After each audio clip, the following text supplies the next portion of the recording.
La ONU no sirve para nada. Siempre tiene que haber, por ejemplo, 3 estados africanos, 2 latinoamericanos, etcétera, ¿no? Pero hay 5 que son Estados Unidos, China, Rusia, Reino Unido y Francia, que son permanentes y tienen el derecho a vetar cuestiones que afecten a sus intereses. Por ejemplo, Estados Unidos veta cualquier resolución que contemple condenar o actuar contra Israel, claro, porque es un aliado. Por lo que sea. Esto fue un momento extremadamente complicado en el que no solo fue asesinado el primer ministro Patrice Lumumba, sino también el entonces secretario general de la ONU, Dag Hammarskjöld. O sea, dentro de la historia de Naciones Unidas ha habido hasta un asesinato de un secretario general. Desde entonces, Israel ha violado de forma sistemática el derecho internacional y esos mandatos de la organización que precisamente le ayudó a nacer, lo cual pues deslegitima completamente a la ONU. La ONU y el derecho que defiende están alcanzando máximos de irrelevancia en un contexto de aumento de conflictividad global. Se los come el contexto, básicamente. Una opción es una ONU más pequeñita, que siga funcionando como foro global, pero sin ningún poder efectivo, salvo para cosas muy puntuales en las que de repente todos nos pongamos de acuerdo, ¿no?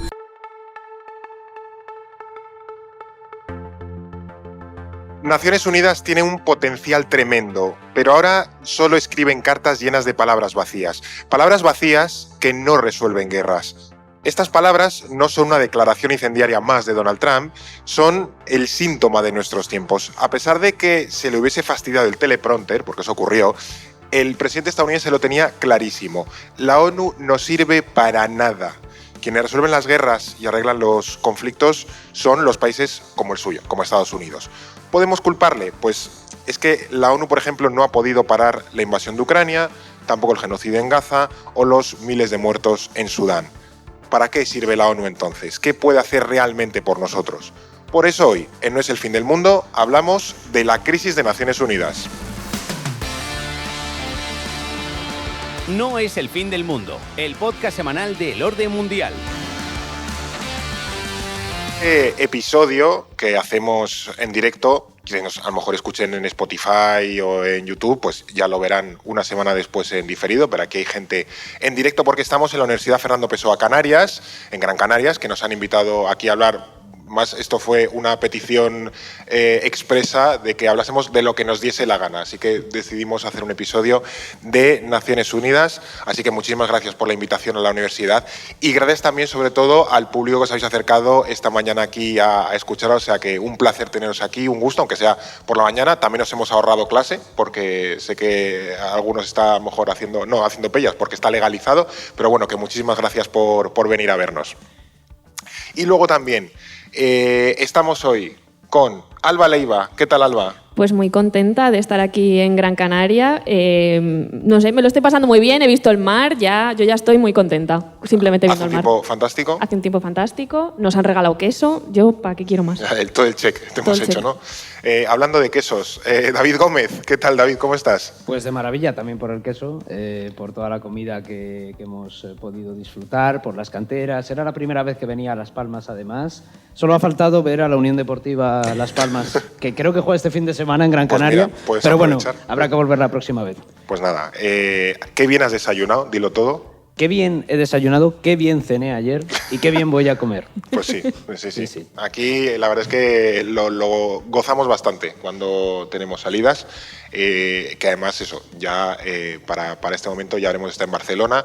Estaremos, Alba, tú y yo, volando en este momento a San Sebastián. Sí. Aquí que se ambiente en el del avión. Es que estaremos volando, efectivamente. Exactamente, estaremos volando para ese directo que tenemos en San Sebastián, en Donosti, el jueves 2 por la tarde. Si hay algún rezagado que nos escuche, pues que sepa que si le pilla cerca, se puede acercar. Y además, mira, hoy traemos una pequeña sorpresa aquí a Canarias, una exclusiva. Aquí haría Ferraz rótulo de exclusiva, porque os queremos contar una cosa muy bonita que va a pasar en un par de semanas en relación a este directo, en una semana desde que salga publicado en Spotify. Y es que, ya lo habíamos esbozado en el episodio de China, en el orden mundial vamos a sacar nuestro segundo libro. Nos hace mucha ilusión. Os hemos traído además un ejemplar provisional, porque ni siquiera son las pruebas de imprenta, pero ya lo tenemos aquí. Os lo enseño. se va a llamar Las fuerzas que mueven el mundo. Es un atlas, porque no es como tal un ensayo de letra todo seguido, no, es un atlas. Va a haber un montón de mapas, creo que tiene 50, 60 mapas, que son chulísimos, maravillosos. Mira, lo he abierto justo. Uno de los que más me gustan, que es un poco la geopolítica del Nilo, que es un mapa espectacular. Lo han hecho nuestros compañeros de la sección de Carto, de mapas y gráficos, Salvador Merino, Celia Hernando, José Luis Rodríguez Marín. Han hecho un trabajo fantástico durante un año y esto sale publicado el día 8 de octubre en todos lados. Básicamente lo vais a poder encontrar en la librería del barrio, en Casa del Libro, en Amazon, en AFNAC, donde queráis. Es una cosa chulísima que editamos con Ariel. Y ya digo que me parece espectacular, porque al final, aunque hoy se nos conozca más el orden mundial por No es el fin del mundo, que está muy bien, siempre una de nuestras enseñas han sido los mapas, los gráficos, la información visual, y de verdad que nos hace muchísima ilusión que podamos publicar algo así, porque al final, técnicamente hablando, es muy complejo hacer los mapas. Exigen un esfuerzo brutal, una inversión que en muchos sitios no están dispuestos a hacer, o sea que al final pues que podamos hacer esto es todo un orgullo y que también es posible gracias a los suscriptores, que sé que por aquí hay alguno, entonces que nos llena de, ya digo, de mucho orgullo y satisfacción. Orgullo y satisfacción, sí. Que dirían algunos. Pero bueno, eso, el 8 de octubre sale, estad atentos y iremos dando la turra sobre todo por Instagram.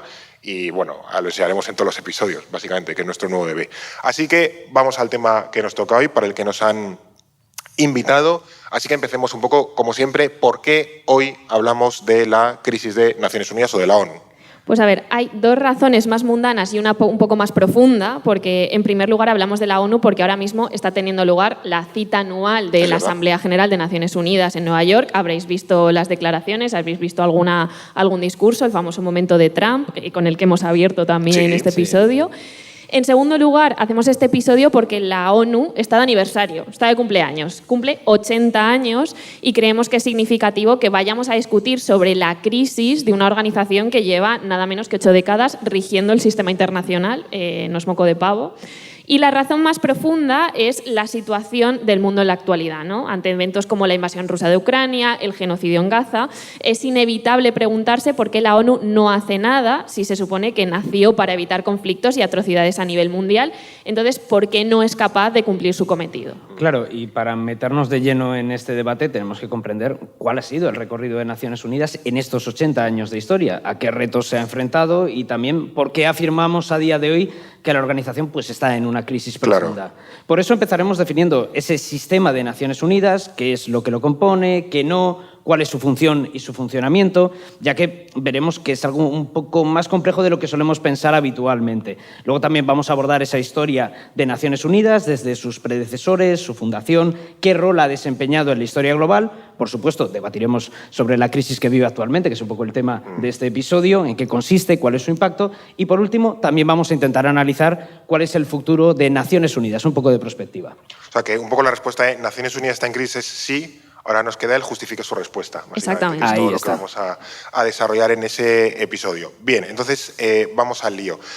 Creo que lo primero que hay que hacer un poco, porque si no a veces le damos Naciones Unidas a cosas que no lo son o lo son solo en un trozo, es un poco definir y delimitar básicamente qué es Naciones Unidas.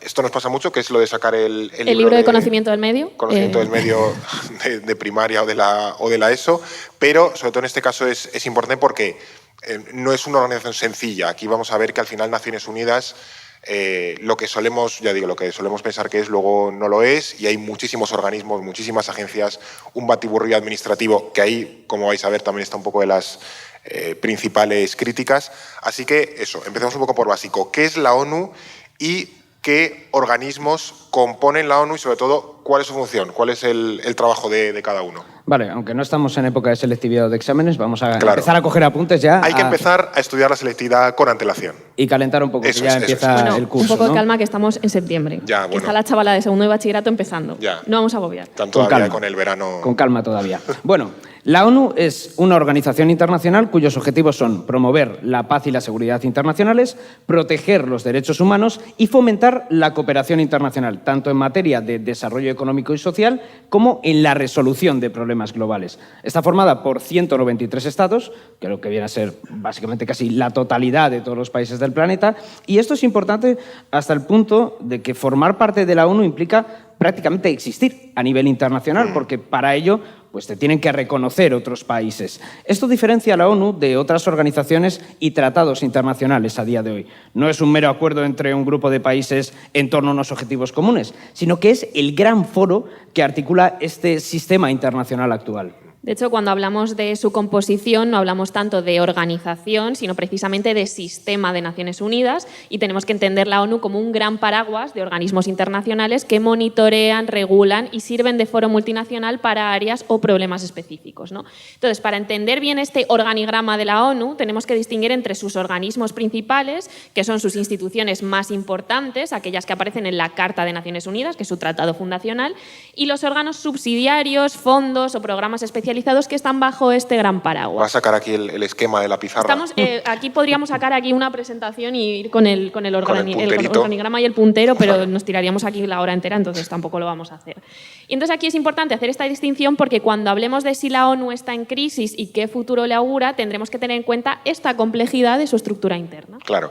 Vale, entonces vamos a empezar a aburrir a las ovejas, que es empezar por esos órganos centrales, ¿no? El core, la chicha, la sustancia de Naciones Unidas, que obviamente son los más conocidos, pero que también nos inducen un poco a error, nos llevan a confusión en cuanto a las funciones, a básicamente qué se encarga cada uno de ellos.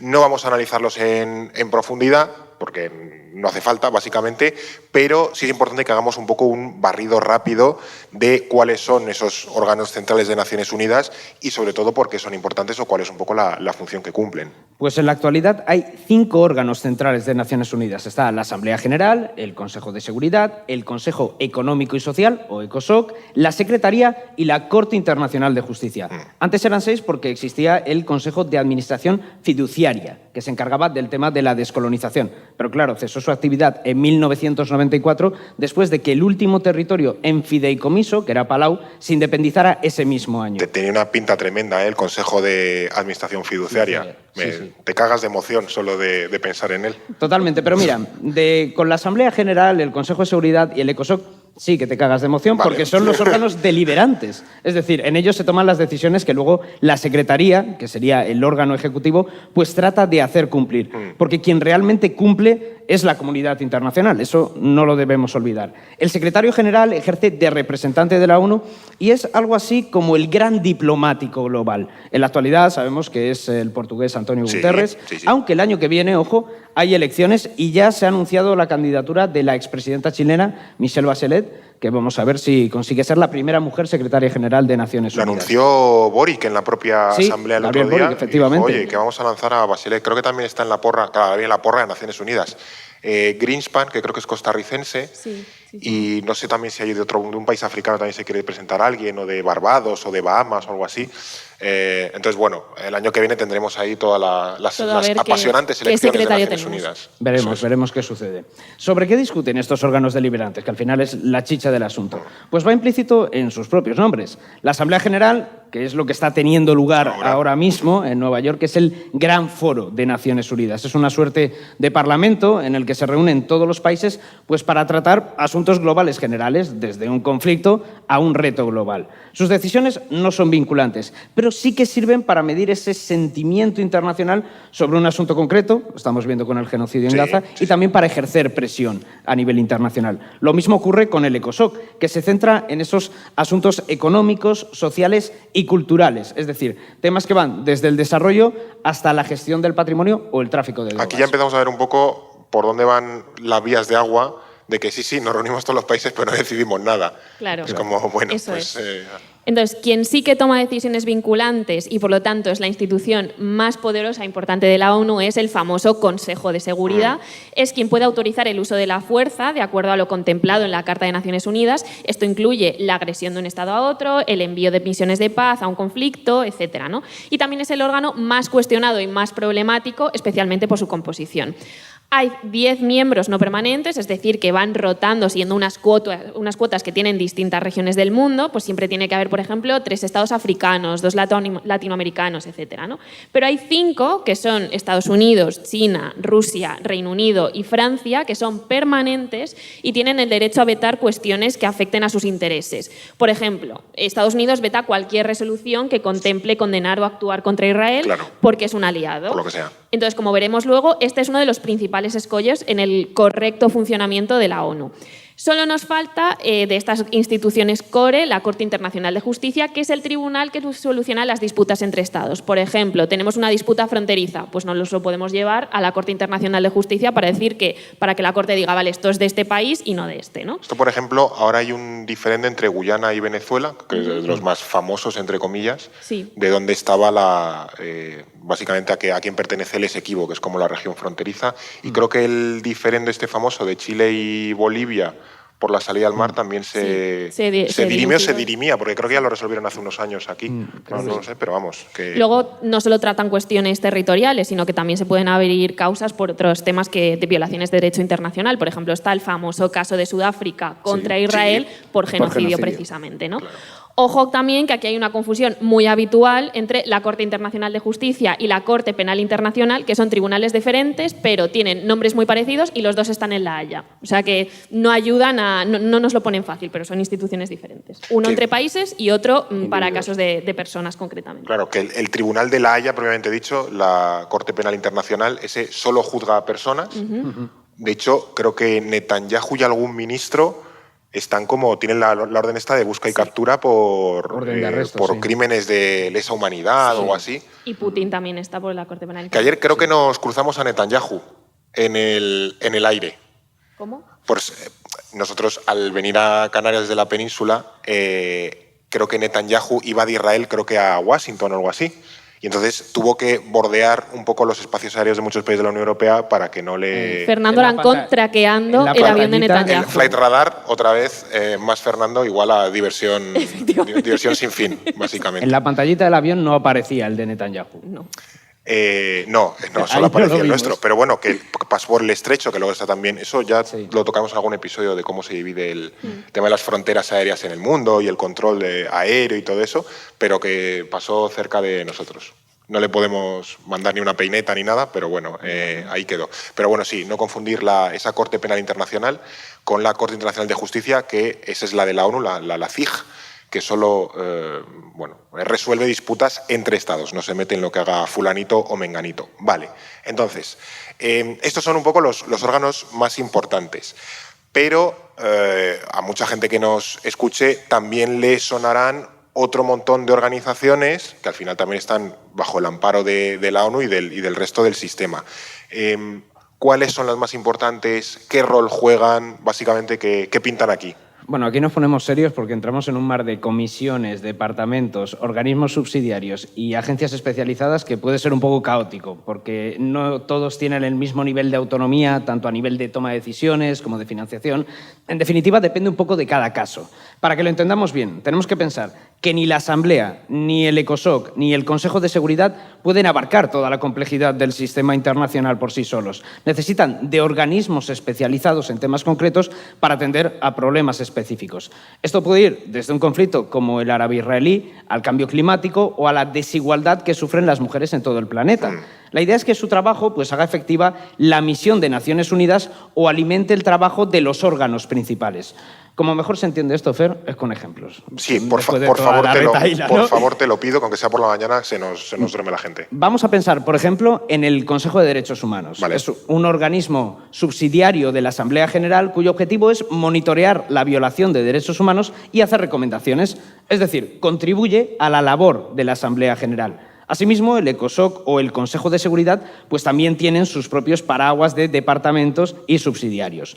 Por otro lado, están las agencias especializadas, como la Organización Mundial de la Salud, el Turismo, del Comercio, el Fondo Monetario Internacional, el Banco Mundial o la UNESCO. Son organizaciones más autónomas de los órganos principales y también más complejas, sobre todo a nivel de organigrama propio. Te voy a decir, hay bichos gordos, si está el FMI...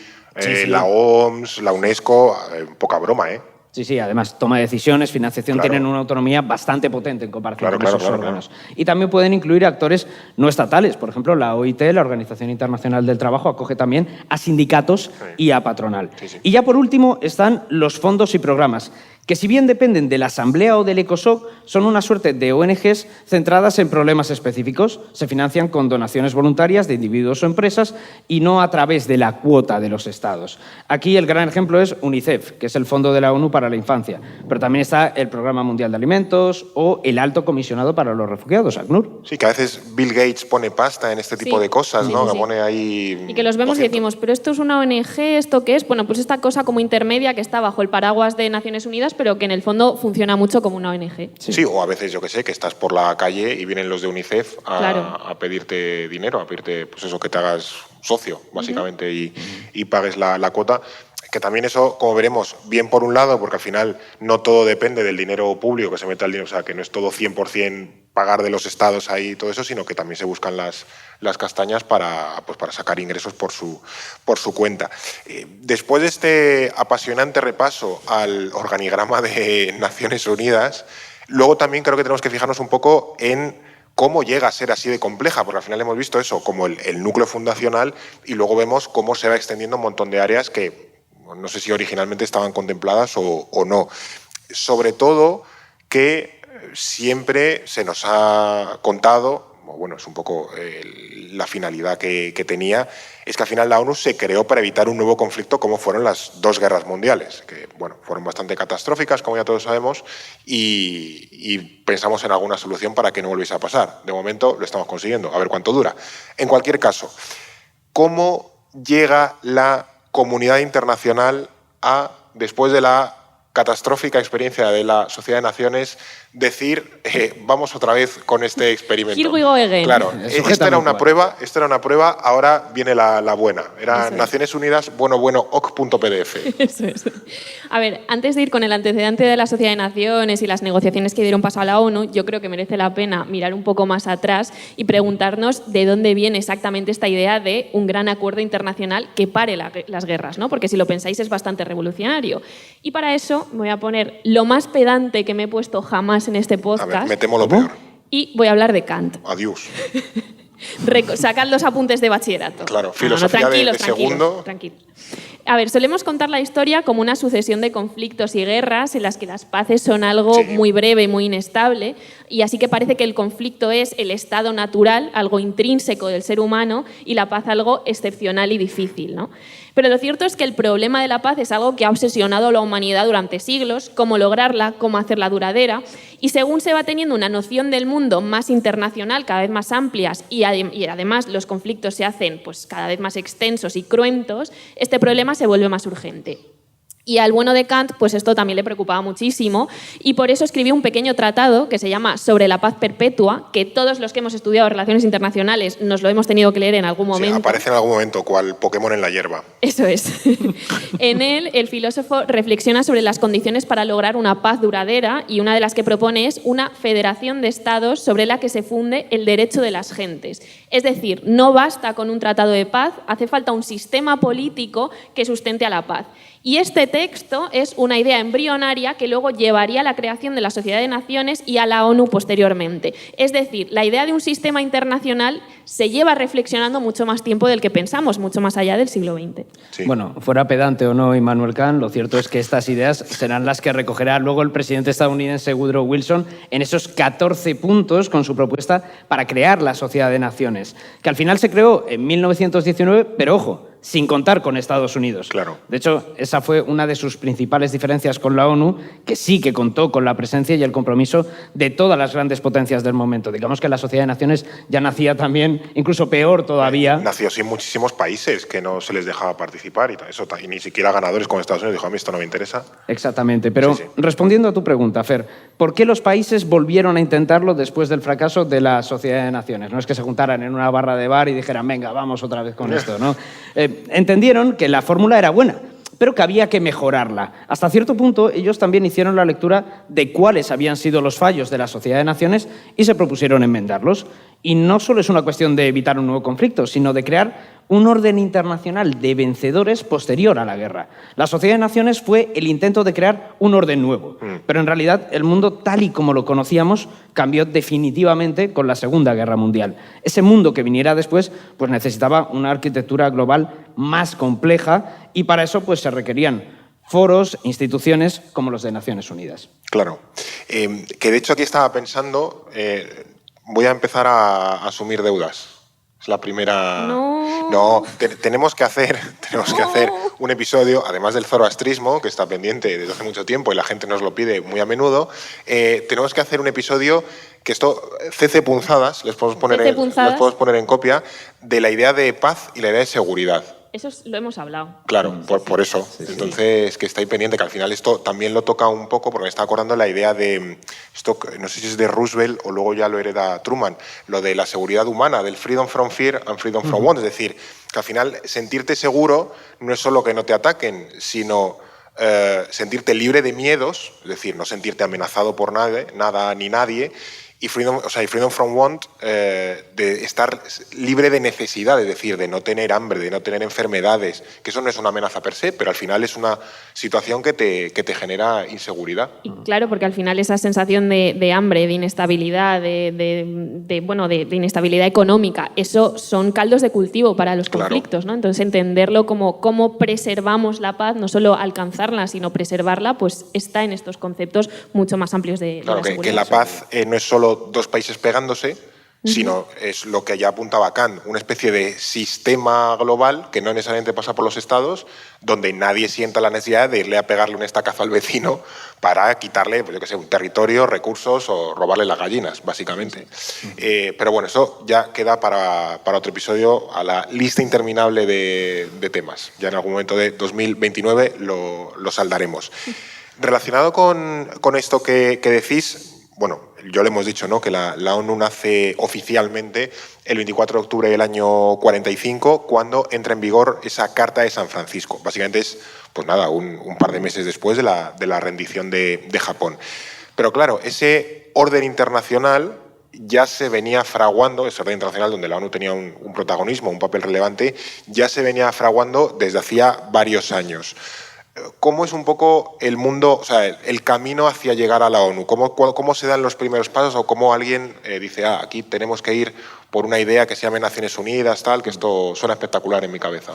Pues si hablamos de precedentes, nos tenemos que ir a los primeros años de la Segunda Guerra Mundial, cuando distintos países aliados firmaron acuerdos de colaboración que después serían el germen de estas negociaciones. En junio de 1941, los gobiernos en el exilio de Bélgica, Checoslovaquia, Francia, Grecia, Luxemburgo, Países Bajos, Noruega, Polonia y Yugoslavia firmaron la Declaración de St. James en Londres, en la que se comprometían a cooperar tanto en la guerra como de cara a la paz. Es como el primer momento canónico. En el 41, que en este momento eran subcampeones de la Segunda Guerra Mundial. Estaban bastante fastidiados. Sí. Era un poco el momento Infinity War de esta gente. Claro. Sí. Todavía más importante fue la Carta Atlántica que suscribieron Estados Unidos y el Reino Unido antes incluso de que Washington entrase en el conflicto, porque el presidente de Estados Unidos de aquel momento, Franklin Roosevelt, y el primer ministro británico, Winston Churchill, acordaron crear instituciones para mantener la paz y la seguridad a nivel internacional. Curiosidad, ¿sabéis por qué se llama Carta del Atlántico?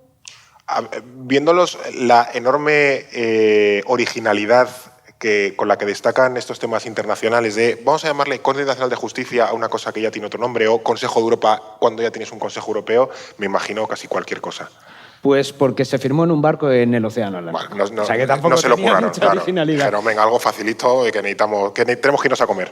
Totalmente. Y esa voluntad continental y transatlántica pues, se reforzó todavía más con la Declaración de Naciones Unidas en enero de 1942, en la que ya se usa por primera vez el término pues, que va a dar nombre a la organización, con la que 26 países se comprometían a combatir a las fuerzas del eje y a no firmar ninguna paz con ellos, que esto es muy importante. Quedó claro que la paz solo se construiría una vez que la Alemania nazi, Japón y sus aliados pues fuesen derrotados.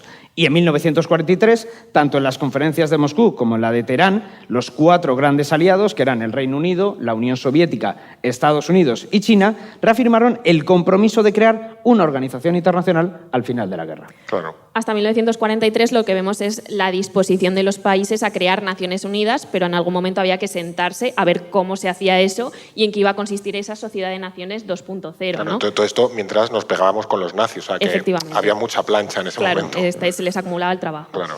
En 1944, las 4 grandes potencias que hemos mencionado antes se reunieron en la conferencia de Dumbarton Great Oaks, que estaba en Washington, para sentar las bases de la futura organización y sus objetivos. Y todo se ha dicho para discutir su rol en la organización como impulsoras de la misma y futuras ganadoras de la guerra, ¿no? Aquí surgieron varios desacuerdos, como cuántas repúblicas soviéticas iban a tener derecho a voto, la URSS estaba muy empeñada con eso, que se terminaron limando en la conferencia de Yalta del 45, ya encarando el final de la guerra. Que aquí, para quien no tenga una referencia de qué es esto, países miembros, o sea, fundadores de Naciones Unidas son, además de la URSS, Ucrania, Bielorrusia, que eran repúblicas que no eran independientes, pero que como que la URSS quiso meter de tapado para que contasen como más votos. Era una cosa un poco Hicieron ahí, llegaron unos acuerdos de mixes, bueno, 2 repúblicas sí, pero el resto no. Claro. Al final acordaron eso. Y luego finalmente se celebró la famosa Conferencia de San Francisco de abril a junio del 45, en la que 50 países redactaron la Carta de Naciones Unidas que recogía los objetivos y el funcionamiento de la organización. Una vez la firmaron y entró en vigor, pues ya lo tenemos hecho y ahí la ONU echó a andar oficialmente. Vale.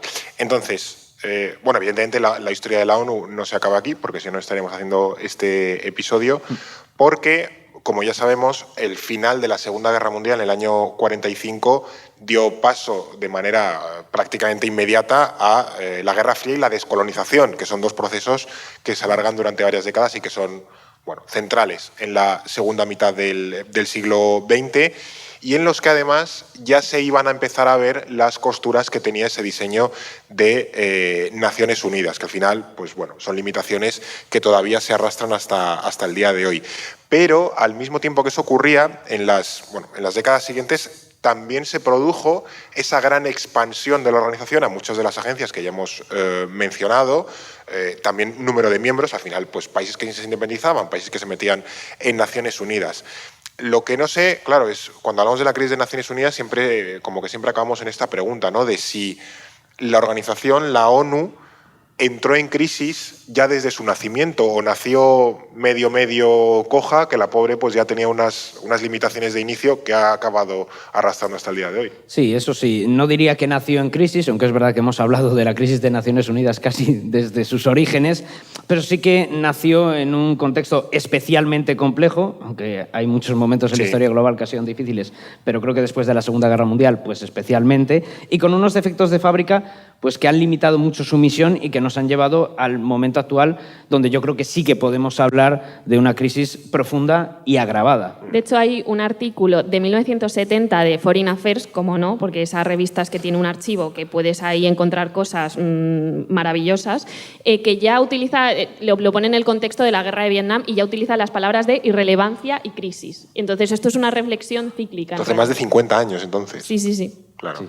fíjate, 1970. Pero bueno, mira, voy a romper una lanza por Naciones Unidas porque estamos permanentemente criticando y diciendo que Naciones Unidas está en crisis. Está pobre en el suelo y nosotros con palos ahí dándole claro, ya como la pobre. déjalo ya, está muerto, pues no. Claro. Yo voy a romper una lanza porque lo cierto es que tampoco podemos ignorar los hitos y los logros de Naciones Unidas. Sería no solo exagerado, sino falso decir que la ONU no ha hecho nada útil, que ha estado inerte durante 80 años. A pesar de los bloqueos, de la desigualdad intrínseca y de los intereses de las grandes potencias, la ONU también ha hecho cosas por nosotros. También eso, exactamente. Viene el momento vida de Brian. Exactamente. ¿Qué ha hecho la ONU por nosotros? Pues, como nos podríamos imaginar, el defecto de fábrica más importante de las Naciones Unidas es esa composición del Consejo de Seguridad. Eso sí que es una limitación grande, porque constituye la principal contradicción entre el principio de igualdad entre Estados que recoge su carta y que dice defender. O sea, tienes 5 países que tienen derecho de veto, que son miembros permanentes del Consejo de Seguridad, pero luego vas pregonando el principio de igualdad entre Estados. Claro. Ahí hay algo que no cuadra, que va un poco a la contra. Y esos países, pues evidentemente, si hay algo que va en contra de sus intereses, pues lo acaban bloqueando, lo que es un gran obstáculo para asegurar el que es el mandato principal de Naciones Unidas, asegurar la paz y la seguridad internacional y, bueno, esto también hace tambalear todo el sistema de la ONU. Pero bueno, vamos a ver que la ONU ha hecho cosas, y cosas importantes. Pues entonces ahí quería llegar también un poco, ¿no? ¿Hasta qué punto bueno, toda esta situación, todo este contexto ha sido un problema desde el propio nacimiento de la ONU. Por ejemplo, hemos hablado antes del Consejo de Seguridad y de los famosos vetos. ¿Cuántas veces o en qué cosas se han vetado en Naciones Unidas? Porque tengo la sensación, que esto lo podemos comentar más adelante, de que ya no se veta nada. O sea, hace mucho que no oigo, no, pues es que Estados Unidos o China o Rusia te han vetado una cosa que era como un torpedo en su línea de flotaciones, como que ya no se veta nada, ya ni siquiera llevan cosas, pero antes, en la época buena, los primeros discos en los años mozos, claro, de la ONU. Cuando no eran muy conocidos en Naciones Unidas, sí se vetaban cosas. Ahí sí que se pegaban, por decirlo, las potencias por bloquearse unas a otras en Naciones Unidas. Sí, quizás el tema más candente ahora es la admisión de Palestina como miembro de pleno derecho. Ahí sí que el veto de Estados Unidos o el debate sobre eso sí que es más importante. Pero es verdad que el mecanismo del veto se ha usado bastante, aunque ha habido décadas, como decías, en las que lo han usado más de forma recurrente y otras en las que menos. Hasta septiembre de 2025, ahora mismo, ha habido unos 300 vetos, la mayoría por parte de la Unión Soviética, después seguida de Estados Unidos. El país que menos vetos ha impuesto es Francia, que de hecho desde 1979 no ha vetado nada en solitario. O sea, Francia va ahí un poco por el catering. Sí, seguramente. Va a comer. O sea, ser Francia en el Consejo de Seguridad es maravilloso. Es un poco ir a ver qué echan hoy. Es como el meme de cómo ha llegado esto hasta aquí. Te sale un caballo en un tejado y te sale Francia en el Consejo de Seguridad de Naciones Unidas. Bueno, más allá de Francia, lo cierto es que China tampoco ha ejercido muchas veces el veto, aunque estos últimos años pues sí que se ha animado un poquito más, un poco por su condición ya de gran potencia. Claro. Por ejemplo, ha vetado junto a Rusia resoluciones que pretendían tomar medidas contra la Siria de Bashar al-Assad. Y sí, el veto ha sido un obstáculo desde que la ONU echó a andar. De hecho, evidenció muy pronto esos pulsos entre la Unión Soviética y Estados Unidos durante la Guerra Fría. Prácticamente todos los vetos de los primeros años fueron de la URSS, porque impedía de forma sistemática la integración de nuevos miembros que no estuvieran bajo la órbita de Moscú. Al final terminaron cediendo, pero sí que es verdad que era una forma de protestar a la negativa de Estados Unidos a que todas las repúblicas soviéticas pues estuvieran representadas de forma individual, lo cual, por lo que sea, otorgaba más votos al bloque soviético. Que aquí tenemos, en el orden mundial, como siempre, tenemos un fantástico gráfico donde se muestran los vetos de cada país a lo largo de la historia de Naciones Unidas. Esto, quienes estáis aquí en directo no lo veis, lo podéis ver en la web, pero a lo mejor quienes lo vean en Igual diferido, lo podemos proyectar. sí lo proyectamos para que lo vean. Y al principio de la historia de Naciones Unidas, rollo años 40, 50 y 60, son todo vetos soviéticos, básicamente. Vamos a por el pan, veto. ¿Qué comemos hoy? Veto. Este tipo de cosas. ¿Quiere entrar Austria? Veto. O sea, Claro. todo así. Luego ya en los tardos 70s, 80 y sobre todo 90s, evidentemente, porque ya la URSS no existe, son vetos de Estados Unidos y alguno del Reino Unido y tal, y Francia, como que se animan mucho los países occidentales. Y luego últimamente ya China se anima más a vetar cosas en los últimos años, y luego también bastantes vetos de Rusia, que hereda un poco la silla de la Unión Soviética. Que claro, no le hemos comentado, hemos pasado por encima, pero China tiene ese pivote de ser un Estado pro-occidental al principio. Sí. Luego pierde el asiento en el año que 73 es cuando se hace la sucesión en los 70. de que, bueno, lo que es Taiwán pierde el asiento en el Consejo de Seguridad y lo hereda la República Popular China, y ahí no es que se alinee con la Unión Soviética, porque ya hemos contado aquí alguna vez que no se llevaba muy bien. La República Popular China y la Unión Soviética se dan bastante mal, pero bueno, que sí que hay... Por decirlo, Occidente pierde un aliado y gana un país que en los últimos años sí que ha vetado más cosas. Claro, y aquí también esto es un buen ejemplo de que los vetos son puntuales, ¿no? O sea, no se graban en piedra, porque la Unión Soviética vetando países que entraban y al final todos esos países han acabado entrando en Naciones Unidas. Por eso la mayoría de bloqueos de Estados Unidos responden a su apoyo a Israel, ¿no? Y se ha intentado muchas veces llevar las agresiones a Palestina al Consejo de Seguridad, pero siempre se vetan. Pero sí que es verdad que se espera un cambio en el futuro, ¿no? Por eso se repite esas intentonas. Y ojo, a veces ocurre. El Estados Unidos de Obama se abstuvo en la resolución que condenaba la ocupación de Cisjordania, y entonces el problema es que se quedó en eso, ¿no? En una mera resolución nos impusieron medidas, pero bueno, ahí se atisban a veces caminos de cambio. Que fue ya cuando Obama ya había perdido, o sea, que ya se sabía que llegaba Trump, y fue como el triple sobre la bocina de Obama, en plan... Me voy y que mi última obra sea esta abstención para que el Consejo de Seguridad pueda condenar a Israel la política de asentamientos. Eso es tal vez lo más alejado que ha estado Estados Unidos de Israel en su historia, ¿no? Otro punto importante es que dentro del Consejo de Seguridad también existen equilibrios de poder, y un ejemplo claro de esto es la crisis de Suez en 1956, en la que Reino Unido y Francia ejercieron su derecho al veto por primera vez, precisamente para que no se tomaran medidas contra la guerra del Sinaí, que es esa invasión tripartita de británicos, franceses e israelíes a Egipto por la nacionalización del canal de Suez. Sin embargo, las presiones de Estados Unidos y la Unión Soviética, que esta amenaza con un ataque soviético, que Estados Unidos no responde, y entonces ahí entra un pánico nuclear muy interesante. Esto es un momento clave en la historia global. Esto termina calando en la potencia británica y la potencia francesa, forzando la retirada y el envío de una operación de paz de la ONU encargada de mantener esa tregua. Esto deja claro que por mucho que la ONU sea una organización de corte idealista, ¿no?, lo cierto es que reúne y contempla los contrapesos geopolíticos, ese poder entre países. Los países obtuvieron un mensaje claro: el obstáculo del veto se podía sortear con suficiente poder geopolítico. Y Suez es un momento clave porque es el golpe final a las potencias europeas. Tanto la Unión Soviética como Estados Unidos remarcaron que ellos eran los hegemones del nuevo orden. Es verdad que muy a menudo se suele poner la crisis de Suez como el momento ya del declive definitivo de sí, como Francia, ya Reino el Unido. último puntapié, ¿no? Sí. Paradójicamente, esto paraliza hasta cierto punto a la ONU, pero también la refuerza, porque se crea la aspiración de entrar para poder participar en ese juego de poder. Entonces, las reformas del Consejo de Seguridad van en línea de mantener el veto, pero ampliarlo a más países que quieren decir: oye, yo también quiero vetar cosas, ¿no? A mí también hay cosas que me interesa que no miréis para ellas. Claro, que lo chulo de esto es que los ejemplos que has dado es como, bueno, la ONU servía para algo. O sea, yo creo que un poco la historia que tenemos que contar hoy es cómo ha ido cambiando el mundo, cómo han ido cambiando la percepción de los países para que la ONU haya pasado de servir algo, no sé si quizás en un mundo diferente que ya no existe, pero desde luego en el contexto actual que ya no tiene tanto sentido. Ha salido también un instrumento fundamental en Naciones Unidas, que son las misiones de paz, que creo que es una de las cosas más famosas, los cascos azules, todo esto. Es decir, ¿de dónde sale esta gente? ¿Cómo surgen estos cuerpos? No sé si se puede hablar de éxito en este tipo de operaciones de paz. Han dejado que desear, sé que hay claros oscuros, ha habido escándalos y demás, o en general se consideran un éxito. Pues a ver, depende mucho de cómo entendamos y midamos ese éxito, porque digamos que la historia de las misiones de paz de la ONU ha tenido tantos claroscuros y limitaciones como la propia organización. La respuesta gallega, depende. Depende, efectivamente. Claro. No están contemplados directamente en la carta y en realidad las misiones de paz pueden tomar muchas formas, ¿no? Ahora las conocemos por los famosos cascos azules, que nacieron precisamente durante la misión de Suez, y son fuerzas militares que aportan los países y que están bajo el mando del Consejo de Seguridad. Pero cuando surge esta idea de enviar una misión de paz es nada menos que en 1948, con el fin de la primera guerra árabo-israelí, y se crea una misión de observación y mantenimiento de la tregua, que es la más longeva y podemos argumentar que una de las más inútiles de la historia. ¿Sigue vigente? Sigue vigente. Vale. Después de 7 décadas de guerras y colonización, segregación y masacre de los palestinos, el impacto de esta misión pues, es bastante cuestionable.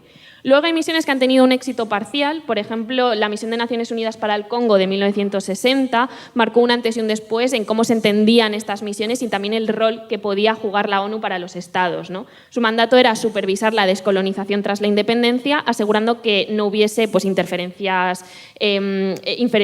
dentro del país, pero que tuvieron, pero al final tuvieron que incurrir en acciones militares para gestionar la crisis de independencia de Katanga, que es una provincia muy rica en recursos, proteger a los civiles. Todo esto lo contamos en el episodio del Congo. Te voy a decir que hay un episodio del Congo donde todo esto se cuenta en mucha profundidad.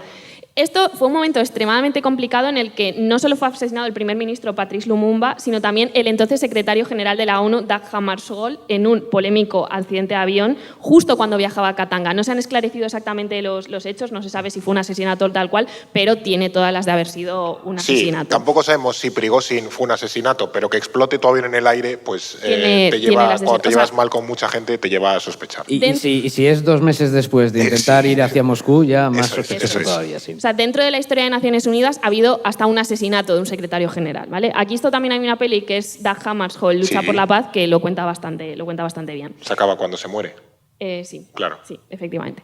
Es cierto que pues consiguieron asegurar esta independencia formal y unificada del país, pero como contamos en el episodio, pues sigue siendo un estado muy frágil, que luego protagoniza otras guerras regionales. De hecho, la Segunda Guerra del Congo o Guerra Mundial Africana es uno de los conflictos más mortíferos de la historia global.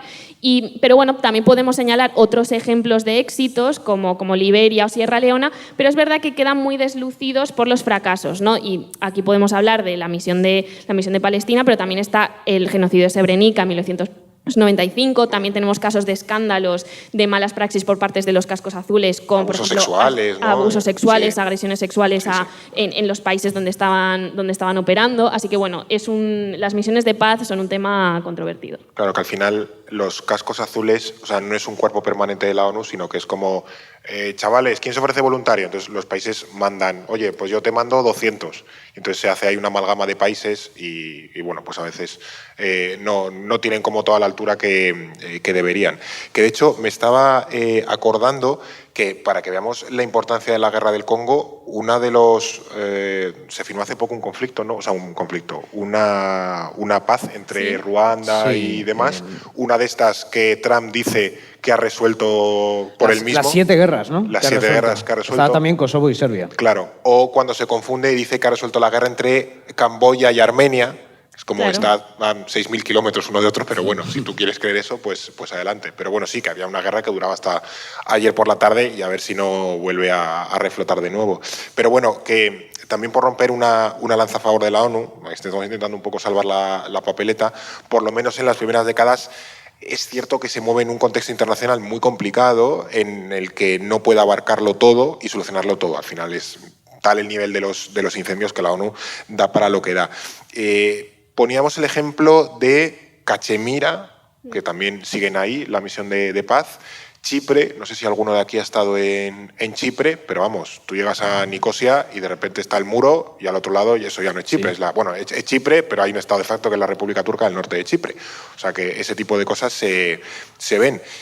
Y claro, la ONU en muchos casos se ha limitado a que mantener esos conflictos congelados, que sigue habiendo muchos en el mundo, sea un poco el mayor éxito al que podamos aspirar.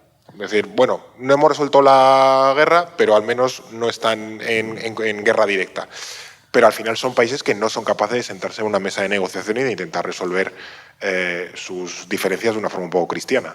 Exacto. En el fondo nos damos de bruces constantemente con el mismo problema, que es la voluntad de los estados, Claro. que son los que forman Naciones Unidas y los que pueden hacer que Naciones Unidas sea operativa y funcione correctamente. Y en este caso ni siquiera hablamos solo de los 5 miembros permanentes del Consejo de Seguridad, sino de la voluntad de todos los estados de participar en el mantenimiento y la promoción de la paz, o mismamente en la construcción del mundo actual. Más allá de las misiones de paz, los casos de Israel y el Congo son buenos ejemplos de la importancia del marco internacional que genera Naciones Unidas. Recordemos que Israel nace gracias a una resolución de Naciones Unidas con ese famoso plan de los 2 estados, ahora que se ha vuelto a recuperar la idea de la solución de 2 estados, que fue mucho más favorable en su momento en ese diseño a la causa sionista, tanto por la culpa que arrastraba a Occidente después del Holocausto, como por la escasa representación árabe en la organización. Aunque injusto, podemos decir que en su creación pues hay una cierta voluntad internacionalista, aunque mal enfocada, por supuesto, y eso ha tenido consecuencias catastróficas que van desde todas esas guerras árabo-israelíes al genocidio que estamos viendo a día de hoy en la Franja de Gaza. Desde entonces, Israel ha violado de forma sistemática el derecho internacional y esos mandatos de la organización que precisamente le ayudó a nacer, lo cual pues deslegitima completamente a la ONU, que tiene que cargar tanto con esa responsabilidad histórica de lo que sucedió en 1948 como con un Estado que sigue actuando con total impunidad.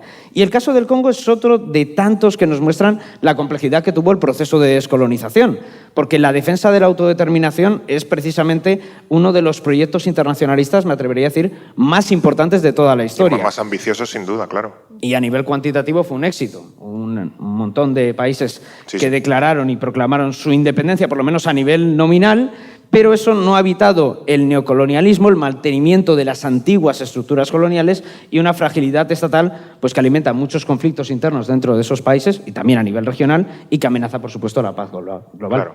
Que aquí, hablando de Naciones Unidas con el tema de Israel, esto yo creo que todavía no lo hemos comentado en el podcast, sí en la oficina, porque no nos callamos. Efectivamente, porque no nos callamos, pero sí pensamos todo el rato temas. Y de hecho, tú creo que lo tuitabas el otro día por un vídeo en hebreo de Netanyahu. Y yo pensaba, no sé cómo David está entendiendo en hebreo a Netanyahu. Porque estaba traducido vale. en el vídeo que había hilado del tuit. Vale. De que la solución de 2 estados en la práctica está enterrada. Quiere decir que llegaremos a un punto no muy lejano, todo esto lo vamos a ver los que estamos aquí, donde Israel se anexione todo.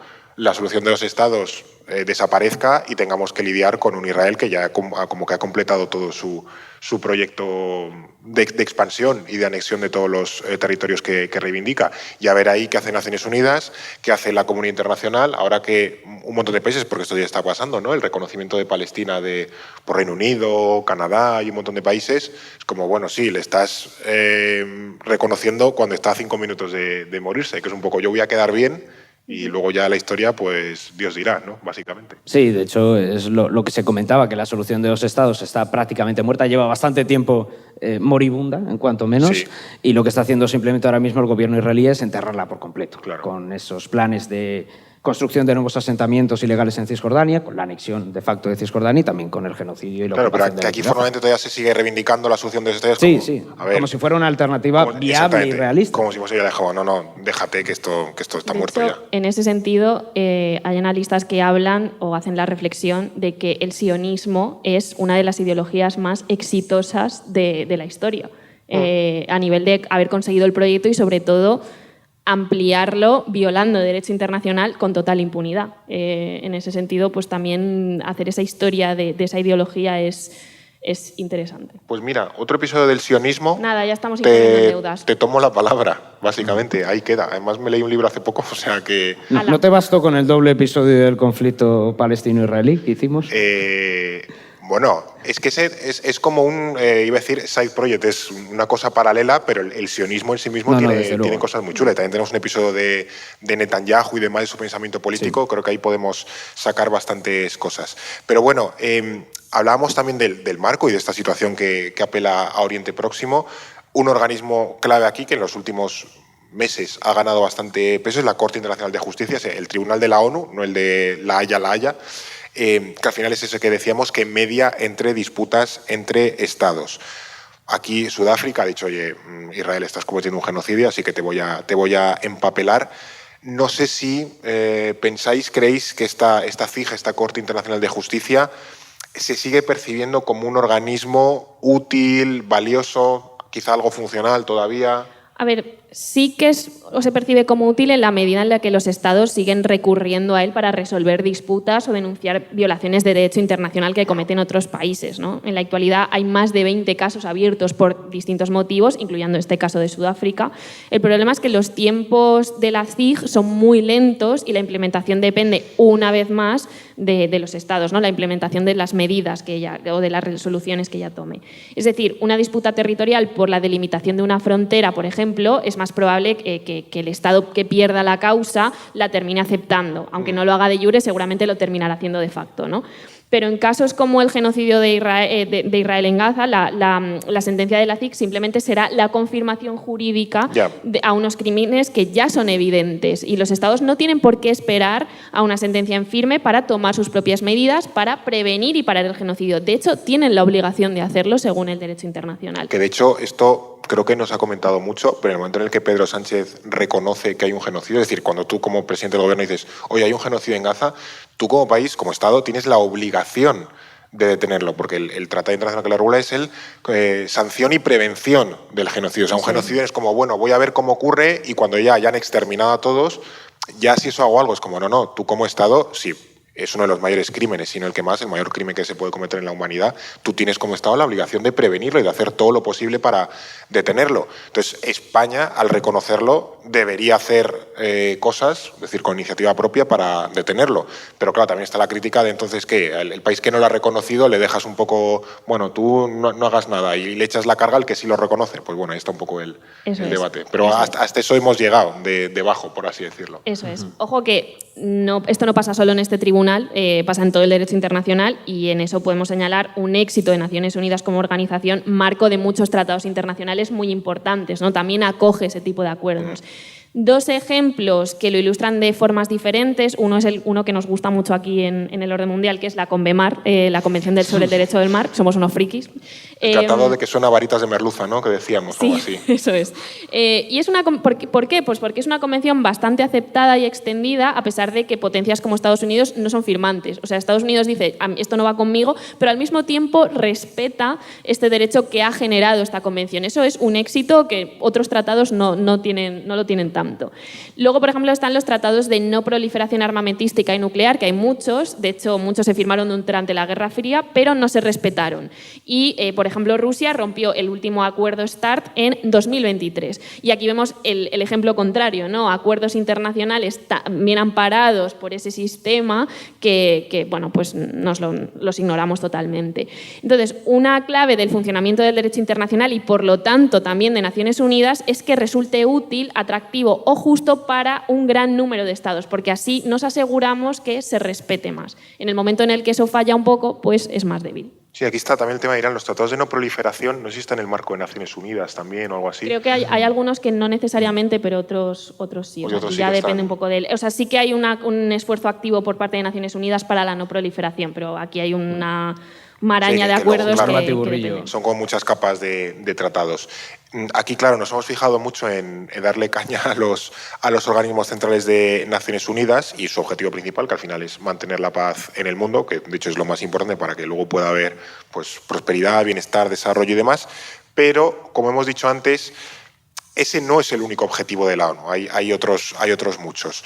Esos fondos, agencias que te hemos mencionado y que son muy importantes, ¿podemos decir que tienen algo más de éxito que la ONU buena, la FETEN, o también nos quedamos con ese regusto en la boca de podéis estar haciendo algo más y no lo estáis consiguiendo? Pues voy a ponerme un poco en modo Alba. Depende. Ya. Depende en muchas ocasiones de la naturaleza de su misión y de lo acotada que esté, y también de la visión que tengan de ella los países. Por ejemplo, organizaciones como ONU Turismo, la OMT. Claro, la OMT, Está la ahí, Organización en Mundial Madrid. del Turismo, Sí, sí. hasta hace muy poco que la renombraron, o la UNESCO, pues tiene un carácter mucho más blando que resulta atractivo para los países. Y formar parte de estos foros interesa a la hora de potenciar la economía o también la imagen nacional, lo que hablamos siempre del famoso poder blando, de la proyección Sí, sí, sí. cultural. y A demás. todos nos gusta tener un lugar patrimonio de la humanidad. Nos encanta. Ahí está. Creo que ahí solemos estar de acuerdo. Y bastante. cuantos más mejor, sobre Eso todo es. si más que el vecino. Claro, pero luego hay otras, como el Fondo Monetario Internacional, la Agencia Internacional de la Energía Atómica, que no tienen un rol tan sencillo, por lo que sea. Claro. O si hablamos de agencias que enfrentan cuestiones humanitarias como el hambre o el desarrollo, como la FAO, el Fondo de Alimentación de Naciones Unidas, o el PNUD, que es el Programa de Desarrollo, pues su trabajo es mucho más complejo y depende mucho de las condiciones en las que puedan implementar sus programas. Pero sí que podemos decir que esta parte del sistema de la ONU se percibe como más exitosa, tiene avances tangibles y una actividad diaria que resulta fundamental para conocer, por ejemplo, el estado del hambre o de la salud en el Quiere decir mundo. que a lo mejor la FAO en Europa, pues gracias a Dios, no tiene ningún papel, pero ostras, la FAO en muchos países africanos o hambrunas en el sudeste asiático, hostia, ha hecho milagros, se ha salvado muchas vidas esa gente. Muchísimo. De hecho, vamos a poner un par de ejemplos para que veáis esos Claro. avances tangibles. Mencionaba Fer los programas de la FAO o el PNUD, que son determinantes para la seguridad alimentaria global. Incitan a distintos países e instituciones a luchar contra el hambre. Y, por ejemplo, uno de sus hitos es que entre los años 70 y los años 90, el porcentaje de población que sufría hambre se redujo del 24 al 14%. Y sí, ahora es verdad que ha habido un repunte por esos conflictos que hay en marcha, pero que existan organismos que son capaces de monitorearlo y también de planificar cómo reducirlo, pues ya es un éxito en sí.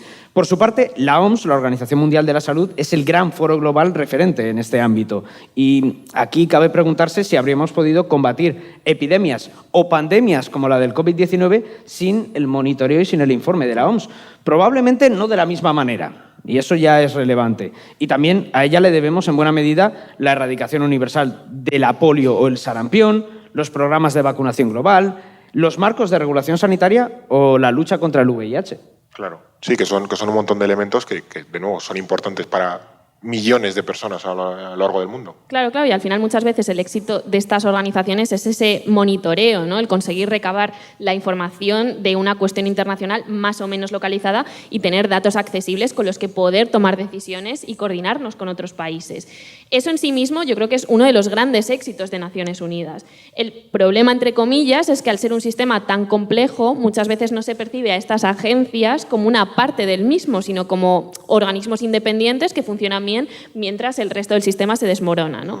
Y también es cierto que hay agencias que tienen ineficiencias, duplicidades, sobrecostes, y hay una crítica bastante recurrente, que es que el sistema de la ONU podría ser mucho más eficiente en la gestión de recursos e implementación de medidas. Claro. Pues Honestamente, todavía no me termina de quedar claro qué es lo que exactamente está en crisis, porque parece que unas cosas sí, otras luego funcionan bien. Entonces, creo que todavía tenemos que profundizar en esa crisis de Naciones Unidas, en diseccionar un poco mejor, básicamente, qué está en crisis y qué podemos salvar o qué podemos rescatar de la quema. Que la ONU ha tenido dificultades a lo largo de su historia, eso queda claro y estamos todos de acuerdo. Ahora bien, ¿por qué decimos entonces, una vez hemos repasado todo esto, que la ONU está en crisis? ¿Qué es lo que ha cambiado, por ejemplo, respecto a la Guerra Fría o las décadas de los 70, 80, 90, para que ahora digamos que la ONU está en una situación poco menos que de terminal, básicamente? Que estemos contando las horas para que entreguen las armas y se disuelvan. O sea, la primera razón es que la ONU y el derecho que defiende están alcanzando máximos de irrelevancia en un contexto de aumento de conflictividad global. Se los come el contexto, básicamente. Lo primero tiene que ver con un auge del unilateralismo, es decir, que los estados tomen decisiones de forma independiente, sin consultarlos o consensuarlos con los demás. Esta actitud mata a los foros multilaterales, claro, como zonas donde resolver problemas y llegar a acuerdos, y la ONU se mantiene gracias a la confianza en esos foros. Ahora se priorizan o bien foros más acotados o las relaciones bilaterales, por lo que su legitimidad, la de la ONU, pierde peso. También tiene que ver con sus propias carencias y la violación sistemática del derecho internacional sin consecuencias, hace que este pierda validez, que deje de ser el estándar que rige las relaciones internacionales. Esto es algo que había un artículo buenísimo, que ahora no voy a recordar exactamente el nombre de la autora, la analista, pero lo podemos dejar en la descripción, que era la idea del regreso de la conquista. Vale. Creo que es uno de los la idea está del siglo XIX, que hemos hablado aquí muchas veces, ¿no? Que se escribió una tal Alba Leiva. Habló No. de que Estados Unidos iba a volver al siglo XIX. No, el de la conquista no, el del siglo XIX. Sí, sí. Bueno, la diferencia en definitiva es que antes los países podían priorizar sus intereses estratégicos, saltarse el derecho internacional, pero tarde o temprano terminaban utilizando a la ONU como foro, le veían una cierta utilidad o entendía que el Consejo de Seguridad era útil para ciertas cosas, ¿no? Claro. Invocaban el derecho internacional o el secretario general era una figura que mediaba de forma más recurrente los conflictos. Esto lo vemos muy bien en el caso de la guerra de Ucrania, que no vemos a la ONU presente, es un actor muy, muy secundario. El secretario general puede pronunciarse, pero no está mediando. Los países median más directamente entre ellos o directamente tienen muy complicado sentarse en la mesa de negociación. Eso ya nos dice muy bien esa crisis de Naciones Unidas. Como que hay un bypass a la Eso ONU, es. ¿no? Sí, de hecho, las declaraciones de Trump en la Asamblea General son muy claras. El hecho de que la mayor potencia global y uno de los principales promotores de la ONU, si no el que más, diga que en la Asamblea General no ve la utilidad a Naciones Unidas, que ellos han conseguido más paces por su cuenta que la organización o que incluso la ONU está favoreciendo más conflictos, pues habla mucho de ese auge del unilateralismo y la crisis que vive ese orden multilateral.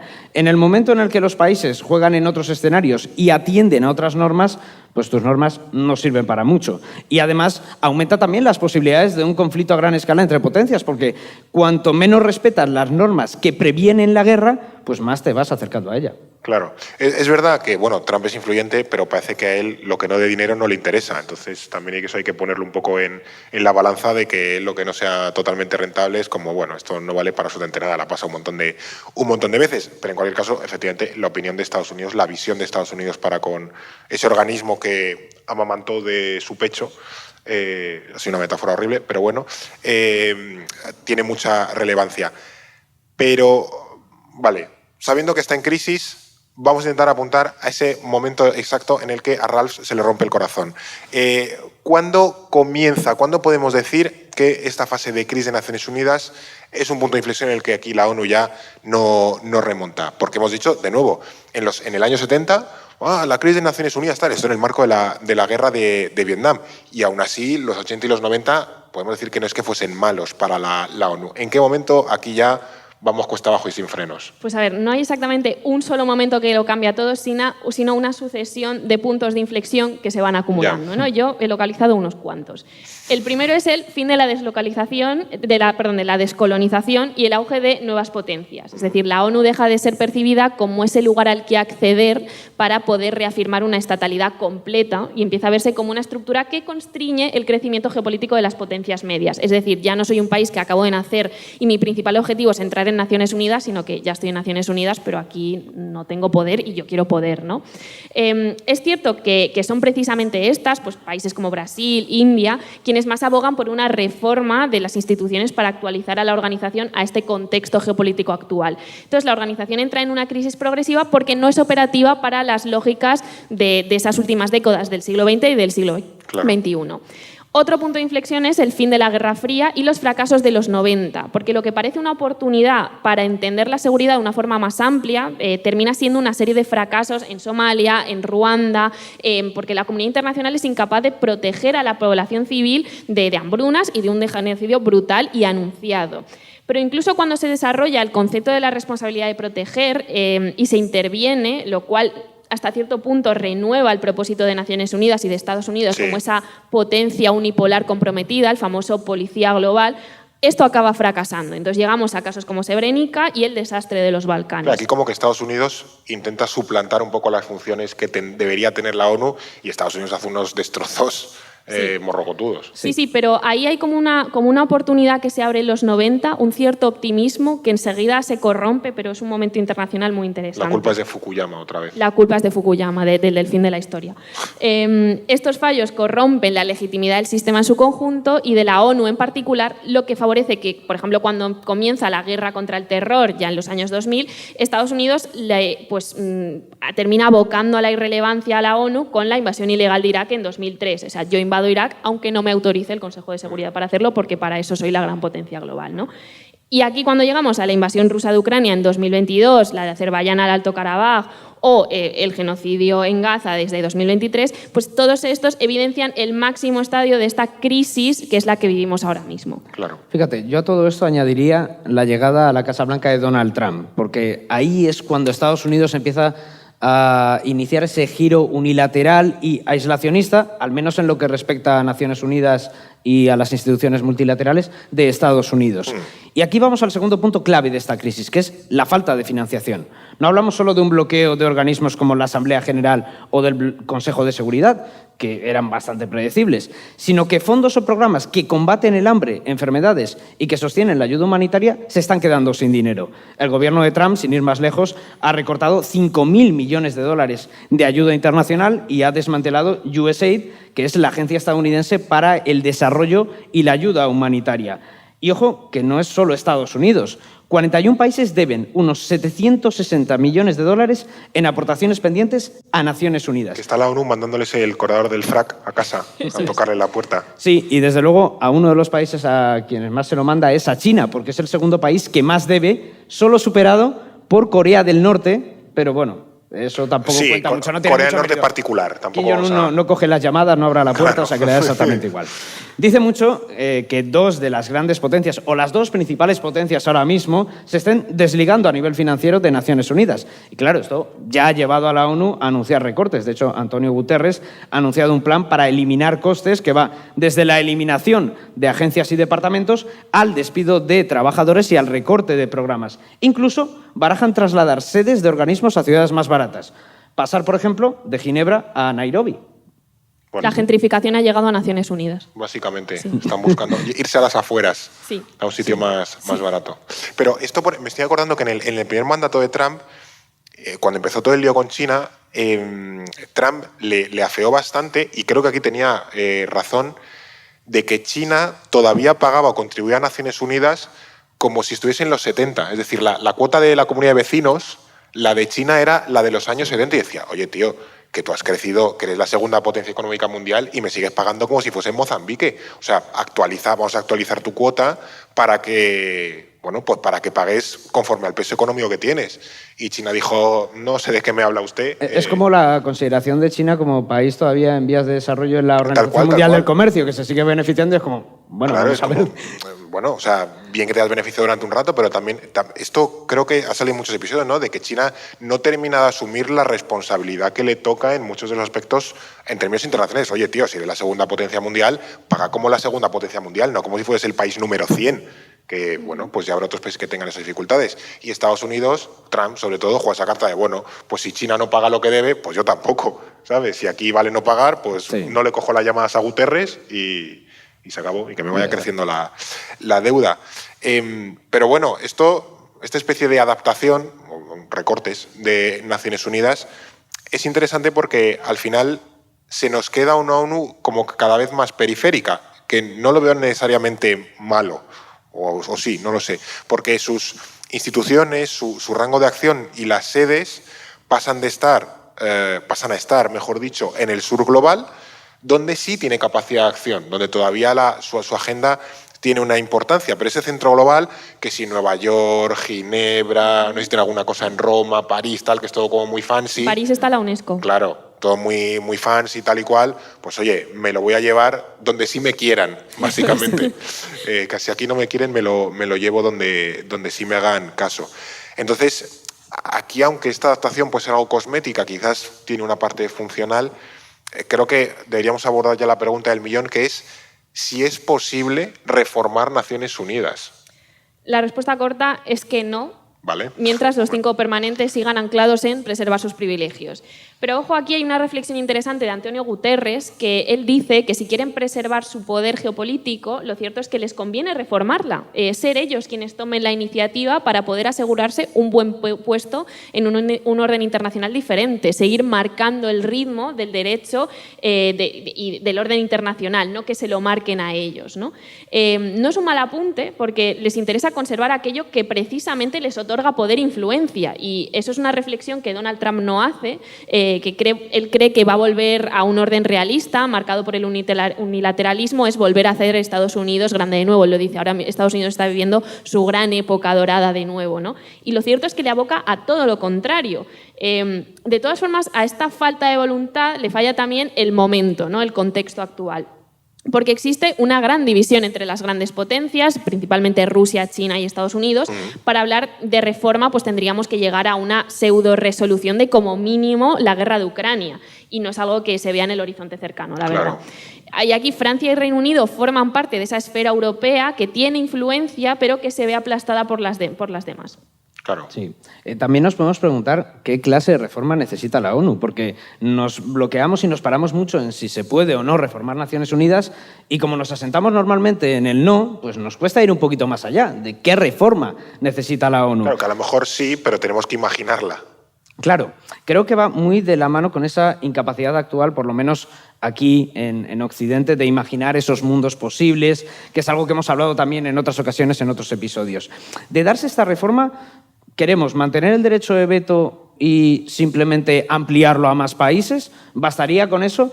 Porque en realidad con el veto de más países lo único que hacemos es ampliar el problema, porque se generan nuevos espacios a los que la ONU pues, no podría acceder por ser parte de la zona de influencia de potencias como India, como Brasil o Arabia Saudí. Que de hecho es un poco lo que pasa en la Unión Europea. Justo que con el tema. Dicen, oye, no vamos a meter a más países porque si todos tenemos derecho de veto en el Consejo, es que no quiero que un país de los Balcanes de 3 millones de habitantes me vete, entonces hasta que no reformemos el sistema decisorio aquí no entra nadie más. O es lo que dice Francia, vale, si aceptamos más miembros, una ampliación en los Balcanes, necesitamos reformar los tratados primero para quitar la norma de la unanimidad, tengamos que estar de acuerdo los 27, porque si no se vuelve completamente disfuncional. Luego también dentro de estas posibilidades de reforma hay países que proponen ampliar los miembros no permanentes y añadir una categoría de semipermanentes, lo cual permite que ciertos países pues, tengan más peso en el Consejo, pero tampoco se soluciona el problema del veto.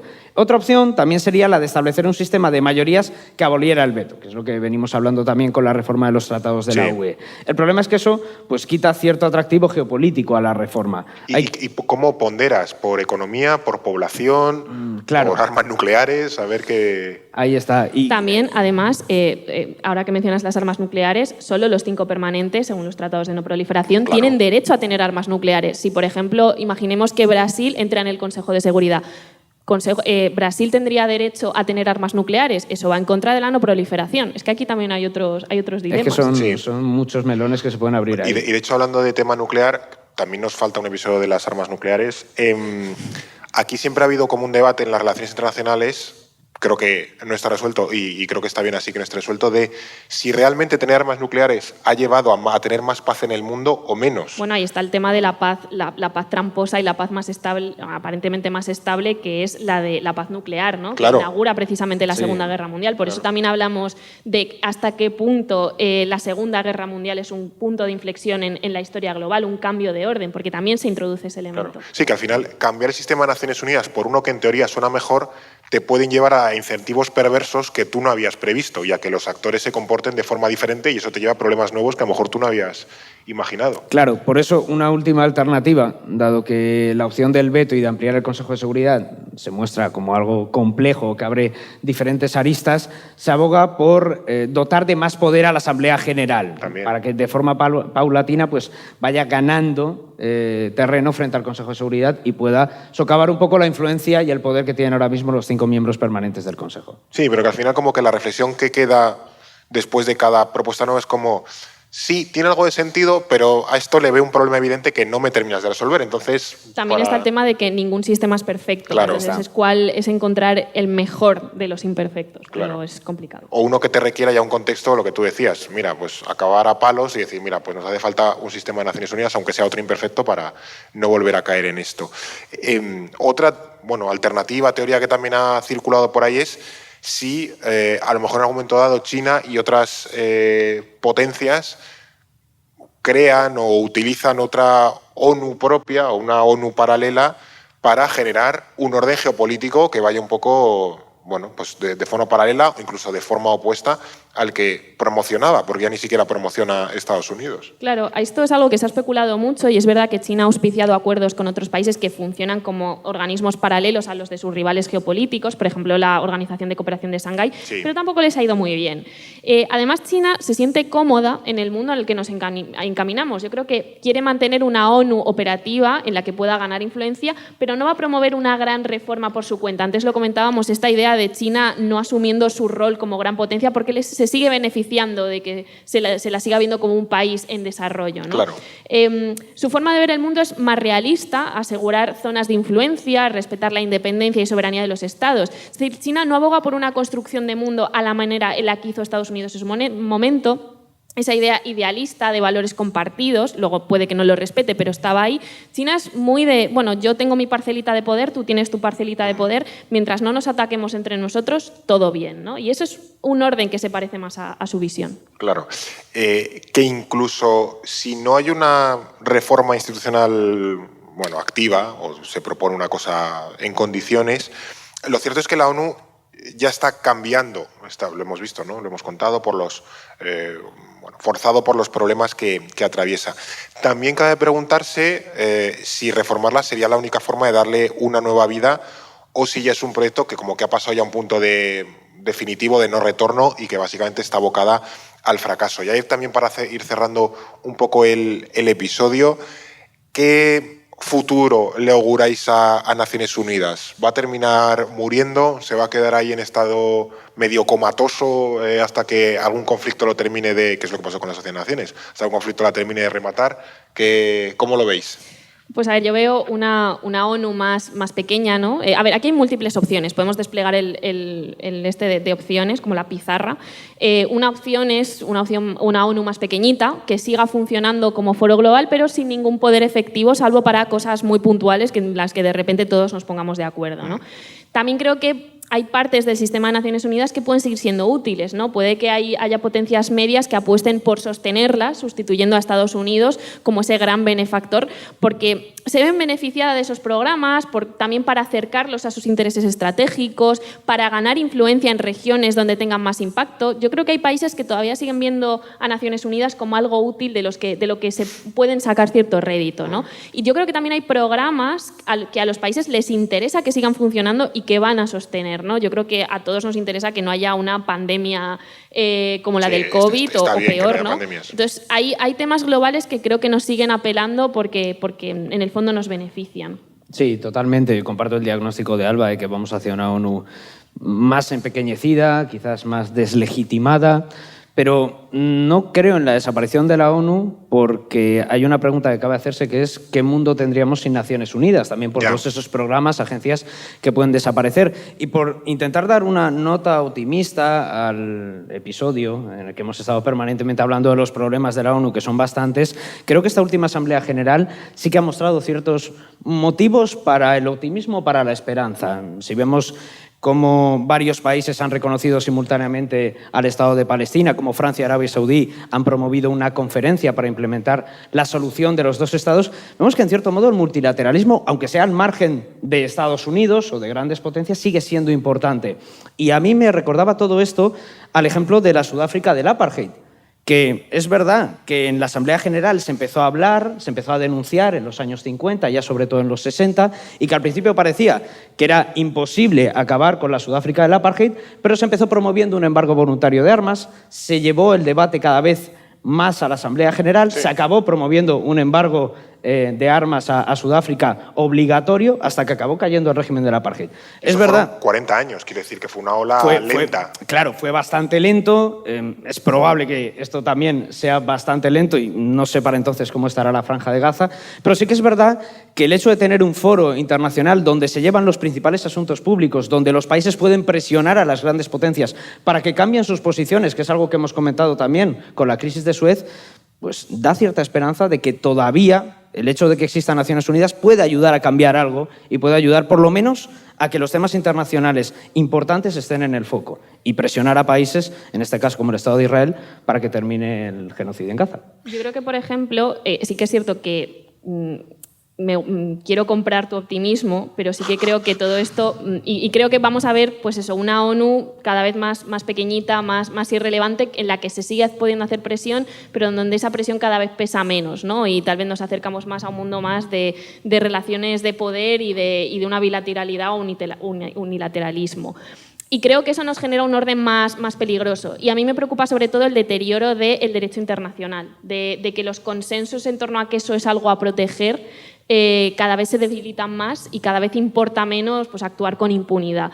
¿Qué pasa? Que creo que esto es, así como tenemos que pensar a largo plazo para pensar en el futuro de Naciones Unidas, el futuro del multilateralismo, creo que hay unos ciertos ciclos, ¿no? Creo que todos nos volvemos multilaterales ante una crisis. Creo que precisamente las crisis, los shocks, es lo que nos hace recuperar la reflexión de, oye, igual hablar entre nosotros no está tan mal, igual nos tenemos que poner de acuerdo. El problema es que, claro, parece que nos acercamos a ese shock. Y creo que en el mundo actual, en el que precisamente hablamos mucho del término de policrisis, ¿no? De muchas crisis simultáneas de diferentes características, es muy difícil identificar cuál va a ser exactamente ese shock, porque tenemos en la cabeza la Segunda Guerra Mundial como el conflicto que lo abarca todo, pero ahora puede que hablemos de crisis climática, puede que hablemos de una guerra, puede que hablemos de una gran tensión nuclear en algún momento. Entonces eso nos despista el foco y creo que por eso estamos en unos tiempos de transición tan complejos, ¿no? Pero yo auguro una ONU mucho más pequeñita, más irrelevante. También auguro quizás, pues no sé, nuevos foros o nuevos espacios más reducidos, porque los países en el fondo siguen queriendo hablar, la cosa es de qué y en qué condiciones.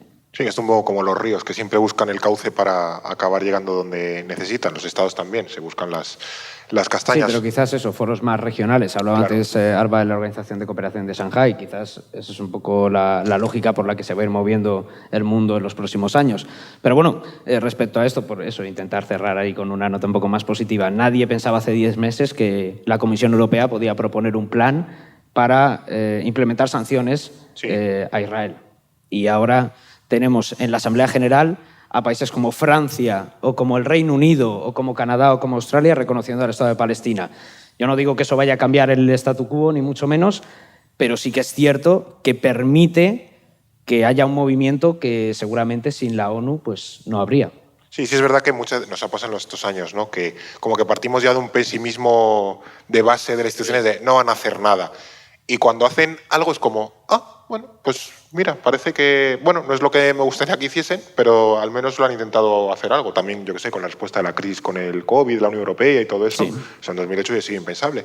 Pero bueno, sí, a ver qué pasa con la ONU. Desde luego, si termina petando, le tendremos que dedicar un un episodio, ya la definitiva explosión de la... Esperemos de la que no ONU. llegue ese momento. Esperemos que no llegue ese momento porque efectivamente sería un mundo peor, pero bueno, que al final, iba a decir, es lo que nos da de comer, contar lo que ocurre en el mundo, no las desgracias, pero al final contar qué va ocurriendo, intentar entenderlo, intentar analizarlo. Pues nada, hasta aquí el episodio de hoy sobre esa crisis de Naciones Unidas. Muchísimas gracias, Alba. Gracias a vosotros. Y muchísimas gracias también a ti, David. Nada, un auténtico placer estar aquí. Pues sí, muchísimas gracias también a quienes os habéis acercado hoy a veros. Recordad que el día 8 de octubre sale nuestro BBVA, hacer aquí un momento a Chigüeña, que es el Atlas, sale nuestro Atlas, nuestro nuevo ensayo, Las fuerzas que mueven el mundo, 8 de octubre, editado por Ariel. Se ve muy bien desde lejos, lo hemos comprobado ya, poniéndolo lejos, y se ve bien en librerías. Y si no lo encontráis, preguntad por él al librero, que seguro que os lo saca. Y de nuevo, muchísimas gracias también a la Universidad Fernando Pessoa Canarias, que nos ha tratado magníficamente y estamos muy contentos de que nos haya invitado. Desde aquí también aprovecho para reivindicar que hay que sacar los asuntos internacionales de Madrid y de Barcelona, que está todo ahí metido y cuanto más viajamos, gracias a Dios, se nota que hay muchísima demanda fuera de Madrid y Barcelona por conocer lo que pasa en el mundo, pero no hay ningún tipo de oferta o hay una oferta muy, muy, muy limitada. Y eso en el mundo actual no puede ser porque al final tenemos que entender mejor lo que ocurre en Madrid, en Barcelona, pero también en otros muchos sitios. O sea que desde aquí también agradecer a la universidad pues esa confianza por traernos y por pues este tipo de debates, llevarlos, sacarlos fuera de donde han estado tradicionalmente y de los que deben salir. Así que nada, muchísimas gracias por venir, por habernos acompañado y nos vemos en próximos episodios de No es el fin del mundo. No es el fin del mundo, el podcast semanal del orden mundial. Producido por The Voice Village. Dirección Eduardo Saldaña. Conducido por Fernando Arancón y guión de David Gómez y Alba Leiva. Producción ejecutiva Ricardo Villa. Diseño de sonido y sintonía original Pablo de Diego.